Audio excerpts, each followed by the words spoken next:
Comment éviter de se faire licencier, surtout quand on a plus de 50 ans? La réponse est dans ce podcast. Bonjour et bienvenue dans Industrie News, le podcast audio et vidéo du secteur industrie d'UNIA. On est aujourd'hui avec Pierre-Yves Maillard. Bonjour. Bonjour. Vous êtes le président de l'Union syndicale suisse. Vous êtes aussi conseiller aux États élu récemment. Félicitations. Merci. On va voir avec vous tout à l'heure comment on peut se défendre contre un licenciement, en tout cas essayer de se défendre, spécialement quand on a plus de 50 ans. Parce que c'est vrai qu'en Suisse, finalement, on peut licencier quasiment n'importe qui, n'importe quand, presque n'importe comment. Oui, les protections sont très faibles, notamment contre les licenciements de personnes âgées qui sont licenciées simplement parce qu'elles seraient plus assez productives aux yeux de l'entreprise ou trop chères.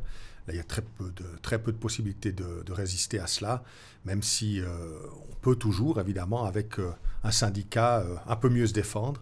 Et puis, il y a aussi le problème de tous ceux qui sont des licenciements de répression contre une activité syndicale qui sont aussi très mal contrés par le droit suisse. Au contraire, au fond, il y a une protection complètement insuffisante. Il y a bien une possibilité d'agir en justice pour faire constater un licenciement abusif, parce que ce serait dans ce cas clairement illégal et abusif, mais les sanctions sont trop faibles. On commence avec un témoignage très fort, celui d'un travailleur de l'industrie. Il a été licencié après des décennies de bons et loyaux services. Jean-Claude travaillait depuis 35 ans chez Carandache à Genève. Il a été renvoyé l'année dernière et depuis, il n'a toujours pas retrouvé de travail. On l'a rencontré chez lui il y a quelques semaines.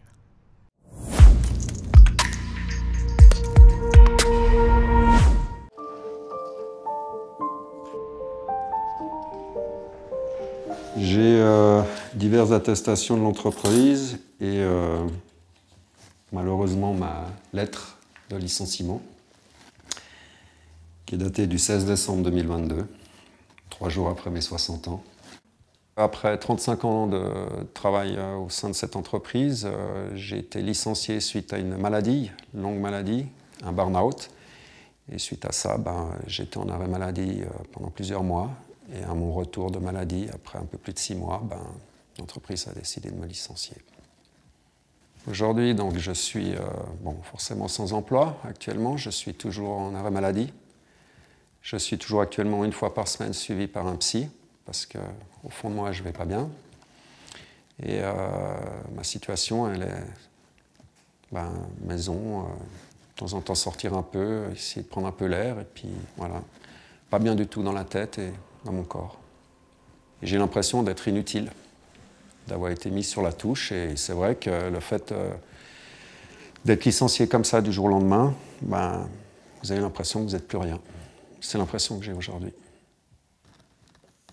La peinture, ça m'apporte un peu de détente. C'est de la peinture abstraite. Voilà, ça me calme surtout, et puis ça me fait penser à autre chose surtout. Voilà.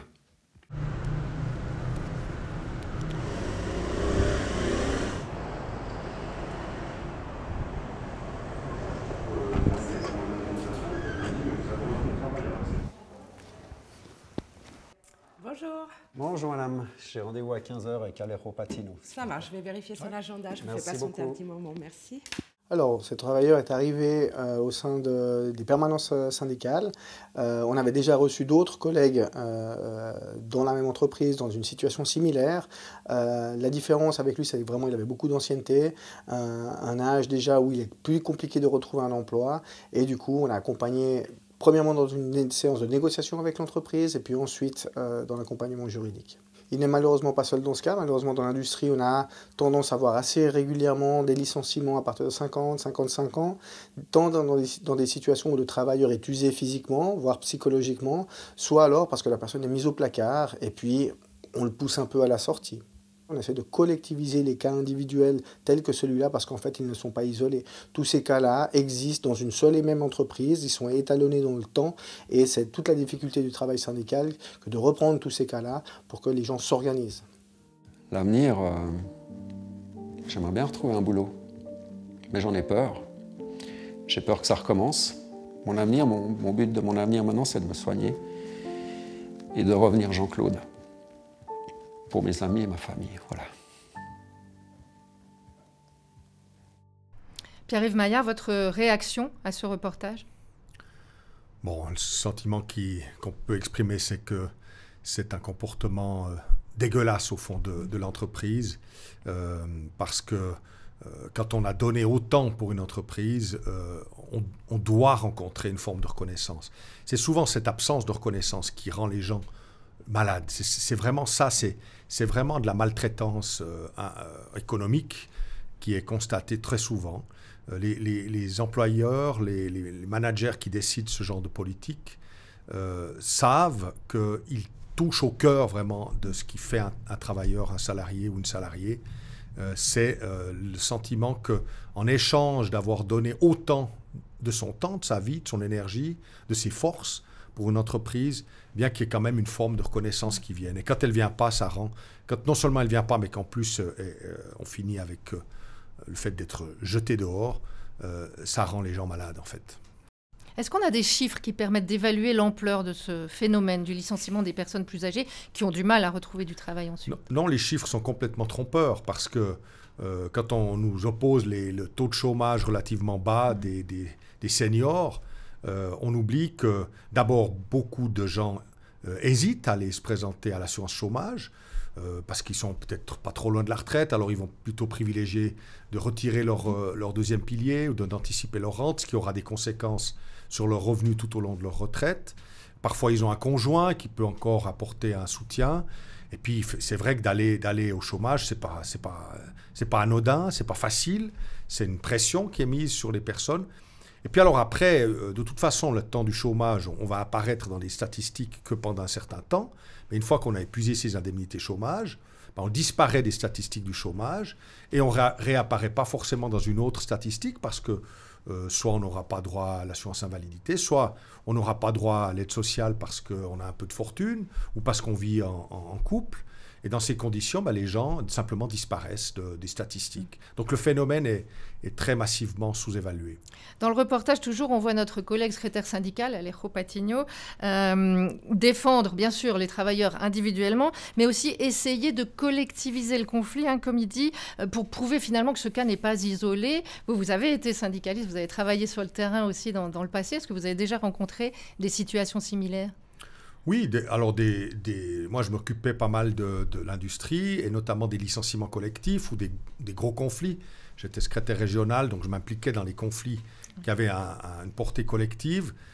J'ai vécu des situations aussi scandaleuses, mais avec encore le plus en quelque sorte dans le scandale, c'était que, par exemple, dans une entreprise de l'industrie vaudoise, 4 collègues les plus anciens de l'atelier avait fait une démarche auprès du grand patron pour dire que le chef de production avait des méthodes inacceptables. Et tout l'atelier s'est réuni pour dire il faut que quelqu'un aille parler au directeur général. Ils ont choisi les 4 plus anciens de l'atelier qui avaient entre 15 et 20 ans d'ancienneté en se disant ceux-là, ils sont respectés. On peut compter sur le fait que le directeur général va les écouter. Or, ils ont fait cette démarche pour se plaindre du chef de production. Et la direction générale, au lieu d'écouter ce qu'ils avaient à dire, les 4 convoqués quelques jours plus tard, l'un après l'autre, un matin où ils étaient venus travailler normalement, et les a licenciés sur le champ en les priant de ne même pas retourner à l'atelier. Ils étaient accompagnés par un Securitas pour aller au vestiaire, se changer et rentrer chez eux dans la matinée, isolés, psychologiquement cassés évidemment. Voilà, ce genre de comportement de salopard, pour utiliser des mots que je n'utilise pas souvent, mais qui sont en l'occurrence justifiés, ça existe. Et dans ces cas-là, on est confronté à des démarches de licenciement abusif qui ont abouti en l'occurrence, mais qui aboutissent à des indemnités absolument insuffisantes de 2-3 mois de salaire après souvent une très longue procédure. Alors effectivement, pour avoir une chance d'essayer de se défendre contre un tel licenciement, il faut arriver à prouver que ce licenciement est abusif, vous venez de le dire. Voici donc la définition de ce terme. Le licenciement abusif. En Suisse, un employeur peut décider librement de licencier un ou une employée. Mais un tribunal peut considérer qu'un licenciement est abusif, notamment si le licenciement est lié à la personnalité de l'employé. Par exemple à cause de son genre, sa religion ou son âge. Ou encore lorsque l'on revient d'un congé maternité ou d'un arrêt maladie, si l'employé est délégué syndical ou si la période de consultation n'a pas été respectée lors d'un licenciement collectif. Le licenciement pourra également être annulé en cas de violation d'une obligation du patron. Par exemple, si une victime de mobbing ou de harcèlement sexuel est licenciée et que l'employeur n'avait pris aucune mesure au préalable, le licenciement n'est pas valable. L'employé peut alors contester son licenciement par courrier et poursuivre la procédure avec l'aide de son syndicat. On est plus fort ensemble. Rejoins UNIA. Pierre-Yves Maillard, la contestation du licenciement au niveau individuel, est-ce que, à votre connaissance, c'est quelque chose qui fonctionne? Non, ça fonctionne très mal. D'abord, les motifs d'un licenciement abusif sont très circonscrits, sont très limités. Il faut pouvoir le prouver. L'employeur a beau jeu de dire que c'est un licenciement économique. Alors, il y a quelques critères pour juger si un licenciement est économique ou non. Par exemple, le fait qu'il ait remplacé immédiatement la personne dans la même fonction. Donc, on doit pour ça avoir la preuve que la nouvelle personne exerce bien la même fonction pour prouver que, en fait, ce n'était pas un licenciement économique, mais c'était un licenciement répressif ou lié à des conditions discriminatoires, par exemple d'être trop âgé, ou d'être une femme ou pour d'autres raisons. Donc ça, c'est très difficile à prouver. Il faut des témoins à l'interne qui ont souvent de la peine à témoigner. Donc non, la démarche individuelle est très difficile. Ce qui peut parfois aider, c'est si on arrive à montrer qu'il y a plusieurs cas dans la même série, comme le dit ici le secrétaire syndical. Là, on a plus de chances devant un tribunal de voir qu'il y a une systématique. Pour ça, il faut évidemment que quelqu'un ait la mémoire de ces cas, et c'est évidemment le syndicat qui est le mieux placé pour avoir cette mémoire. Au niveau global maintenant, puisque c'est si difficile de se défendre, comment est-ce qu'on peut faire pour que les travailleurs âgés, déjà ceux-là, parlons de ceux-là, soient mieux protégés au niveau politique?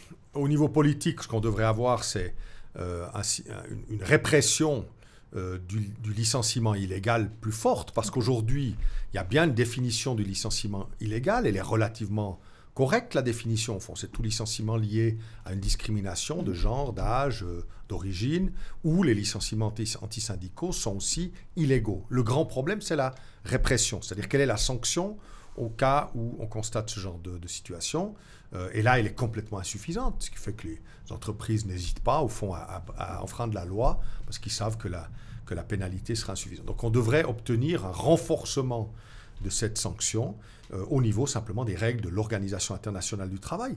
La Suisse ne respecte pas les recommandations de l'Organisation internationale du travail, en tout cas dans le domaine de la sanction en cas de licenciement antisyndical. C'est un scandale.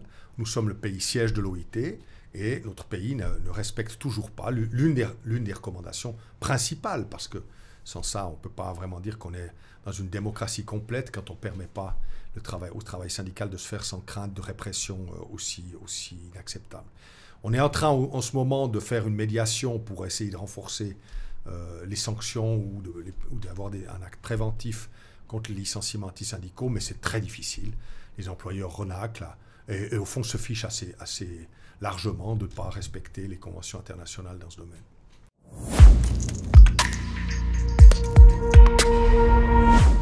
On parlait de négociations salariales avec Vania Aleva dans l'épisode précédent d'Industrie News il y a quelque temps.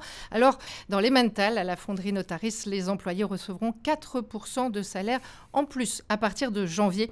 Un exemple à suivre donc dans tout le secteur de l'industrie, même l'industrie des machines, des équipements électriques et des métaux. Et puis un débat sur le futur de la prévoyance vieillesse à ne pas manquer si vous êtes employé de cette industrie même justement. C'est le jeudi 7 décembre de 10 à 16 h au secrétariat central d'UNIA à Berne, avec notamment Aldo Ferrari, l'ancien vice-président d'UNIA. Vous pouvez vous inscrire en écrivant à mem@unia.ch. Pierre-Yves Maillard, c'est vrai qu'il y a des échéances électorales importantes au mois de mars par rapport à cette prévoyance professionnelle. Est-ce que vous pouvez nous en dire 2 mots avant de se quitter ? Au mois de mars, on aura l'un des votes les plus importants des 20 dernières années. C'est le vote pour une 13e rente AVS. Je dis important parce que pour une fois, on a une chance de gagner. En tout cas, c'est ce qu'indiquent les sondages. Il y aura aussi une autre initiative qui sera soumise au vote en mars. C'est l'initiative dite des jeunes PLR, mais qui est en fait le projet de l'industrie financière et des assurances et de la grande partie de la droite suisse, qui consiste à vouloir augmenter l'âge de la retraite à 66 ans pour tout le monde, en y ajoutant encore un mécanisme qui fait que cet âge de retraite augmenterait encore davantage en fonction de l'espérance de vie. Donc on va avoir un débat d'orientation absolument crucial. Nous allons expliquer que l'AVS a des finances saines, qu'elle a fait du bénéfice l'an passé à raison d'1,6 milliard par rapport aux rentes à verser en termes de recettes ordinaires, 1,6 milliard de bénéfices. Ce bénéfice va monter à 3,5 milliards à partir de 2026 parce qu'on va y mettre encore 2 milliards de TVA de plus.